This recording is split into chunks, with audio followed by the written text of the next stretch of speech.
The following program is brought to you in living color. This is a recreation of the supposed idea of ABS-CBN when it transitioned to color in 1966. Before a color program aired, an animated sequence featuring ABS color mascot Sarimanok, introduced that year, was shown. Accompanied by Frankie Evangelista's voiceover, the following program is brought to you in living color. The Idit sequence and the Sarimanok itself were inspired by NBC's Color Idit and the Sarimanok from NBC's Peacock. And this station ID would win 2 gold medals for excellence in the New York TV and Film Festival.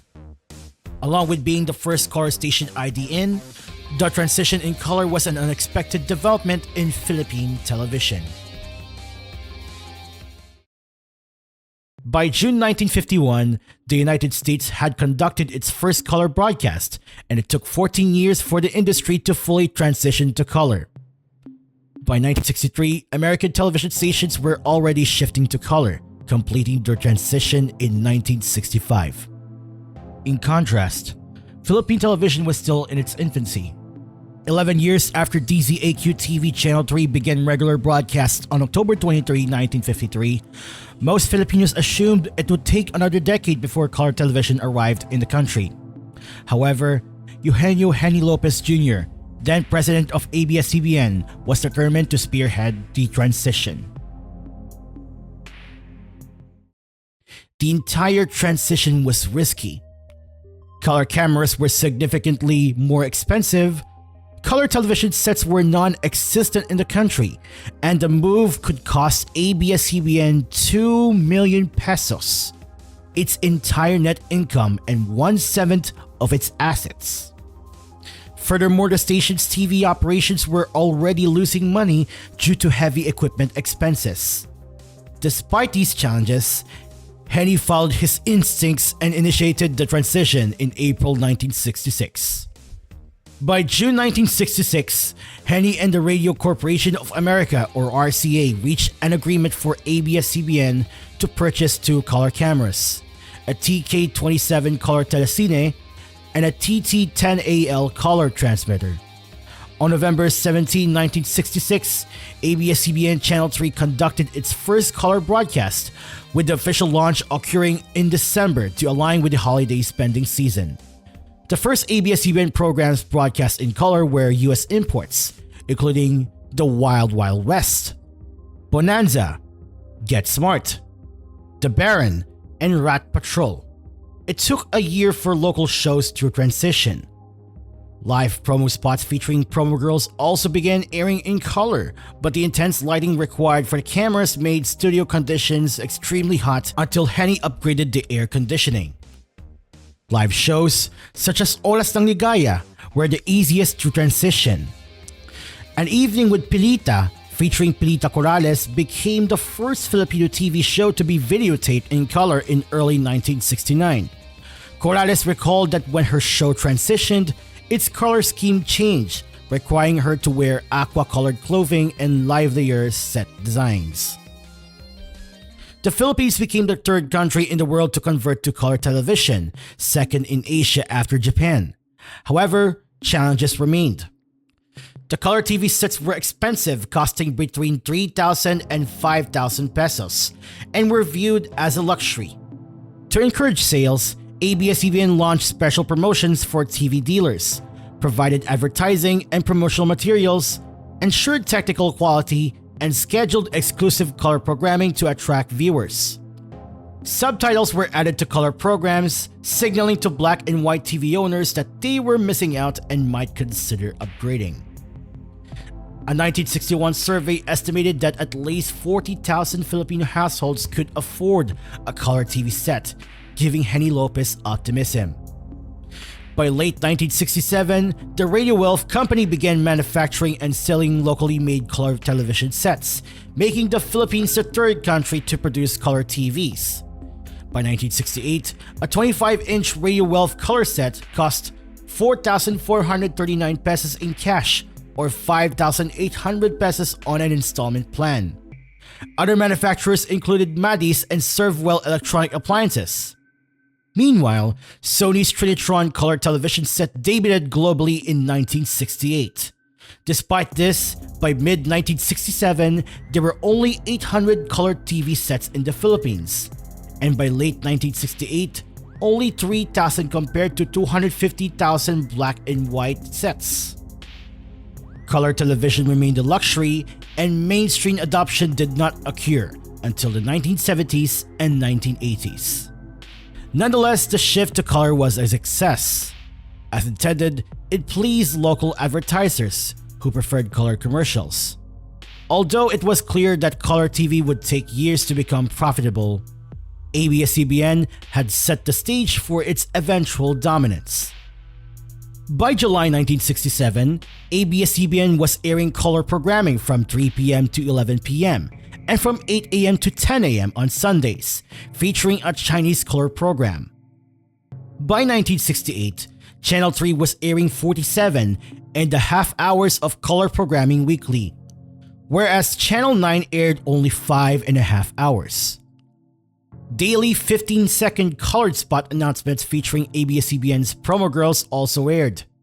Local programs such as Stop, Look, and Listen transitioned to full color, while Hamon sa Kampiyon was occasionally broadcast in color.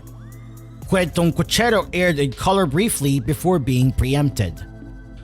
Other local shows that were irregularly broadcast in color included Sunday Sweet Sunday, 19ers, Insiders, and Oras ng Ligaya. In July 1969, ABS-CBN aired the historic Apollo 11 coverage, Man on the Moon, hosted by Bong Lapira, nationwide via satellite in color, unlike the Tri-Network coverage of Channels 7, 5, and 13, which broadcast it in black and white.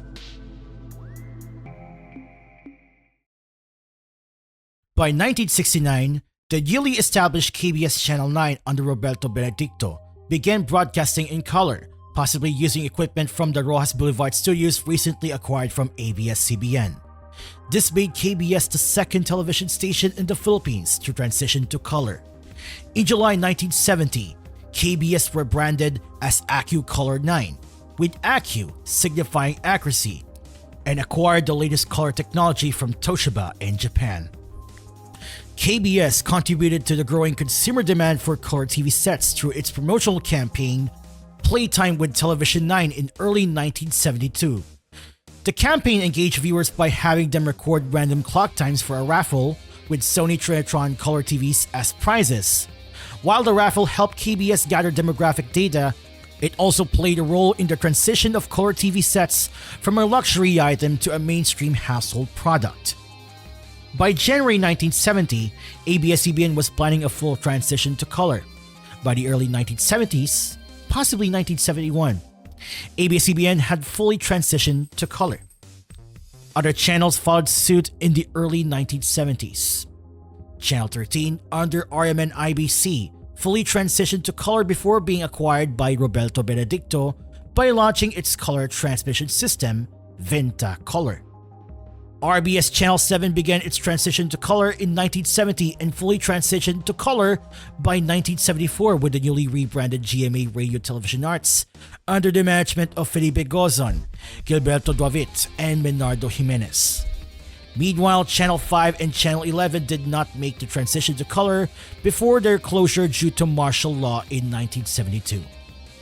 By the 1970s, Roberto Benedicto's BBC Channel 2 was already in color when it was launched by 1973 under Sunshine Color. KBS, now RPN Channel 9, by 1974, branded its color telecast as Kulay Tunay.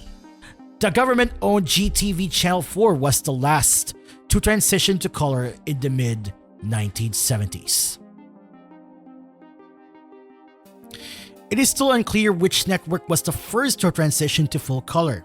According to Wikipedia, ABS-CBN may have been the first, transitioning in 1971, though I could not find a reliable source for this date. KBS was reportedly the second, as some vague and unclear accounts suggest it might have transitioned as early as 1969 or 1970.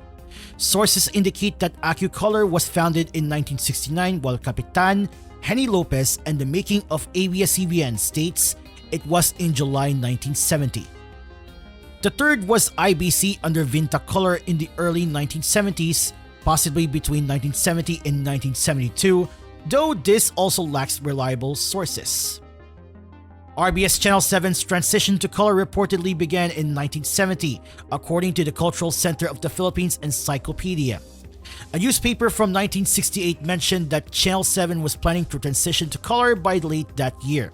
However, a newspaper from June 1970 stated that only channels 2, 4, and 9 were in color at that time. It is unclear whether the source is accurate or if RBS may have actually started its transition in late 1970. It is unknown when the government-owned Channel 4 in the 1970s transitioned to full color. Some sources suggest it was in 1976, while others indicate it happened in 1980 when it was already under the Maharlika broadcasting system. DZXL TV or CBN Channel 9, later Channel 4, was possibly not in color until the mid to late 1960s. By 1968, it had been broadcasting for 5.5 hours a day. It remains unknown when CBN first began broadcasting in color or if CBN Channel 9 was already in color at the same time as ABS Channel 3. It took nearly 10 years for the Philippines to fully transition to color broadcasting and another 15 to 20 years for color TVs to become mainstream. This process mirrors earlier technological shifts. In 1953, it took years for television to become mainstream. In the 1990s, UHF and cable took time to gain widespread adoption. And in the 2000s, the internet and streaming also took years to become mainstream. These shifts also highlight how one person can significantly influence a nation's expectations of an innovation. This historic ident, while significant, sadly remains lost. The original Sarimanok logo itself is also lost, with only a low-quality photo taken from a video camera serving as a sole reference. Along with pre-martial law TV broadcasts, early color broadcasts of Philippine television have also been lost to history.